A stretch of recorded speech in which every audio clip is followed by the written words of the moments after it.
On the 14th of January 2026, in the northeast of Sumy, Ukraine, given that the region is only about 400 kilometers from the center of Moscow, Ukrainian used it as a base to launch multiple large-scale drone attacks on the Moscow region. The British are also accelerating the development of missiles with a range of 500 kilometers for them. Russian, to preempt any threat, it intended to seize this area as a buffer zone, previously capturing Khrushchev in the west of Chernihiv, and now advancing about 4 square kilometers in the east to take Komarivka in this direction. Ukrainian currently have the 144th Infantry Brigade and the 2nd Regiment of State Facilities Protection. In the northeast of Donetsk, towards Lyman, parts of the Russian 44th and 25th Armies, approximately 6+ brigades totaling 20,000 troops, fought with about 8+ Ukrainian brigades totaling 17,000 troops.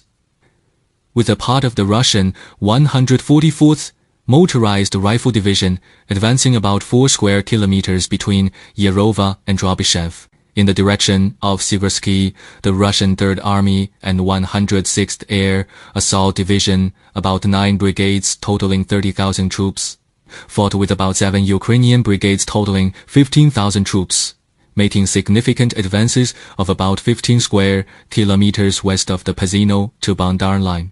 Ukrainian are weak in this direction, and if reinforcements are not immediately sent, Russian will continue rapid advances, flanking the main Ukrainian west of Siversk from the south, in the middle northern Donetsk direction, towards Kostiantynivka, parts of the Russian 3rd and 8th Armies, about 10 brigades totaling 35,000 troops, fought with around 10 Ukrainian brigades totaling 20,000 troops, advancing about 4 square kilometers north of Rosynyar in the west, showing tendency to cut off supply lines north of Kostiantynivka.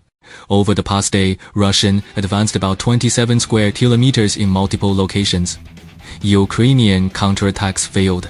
It is reported that due to continuous Russian attacks on Ukrainian energy facilities, multiple Ukrainian cities have experienced repeated or prolonged power outages. Supermarkets have been emptied or ceased operations, and the probability of a humanitarian disaster is high. Ukrainian separatist forces are profiting from the situation, having stolen the results of the Western hardliners' efforts to collapse the USSR, glorifying their historical period of independence riots as a glorious era, continuing their hatred against Russian under Western hardline support, and sending many Ukrainians to the front lines, ending up in confusion under drones, artillery, tanks, or missiles. Now, if resistance is not mounted before freezing and famine, it would be somewhat antiquated.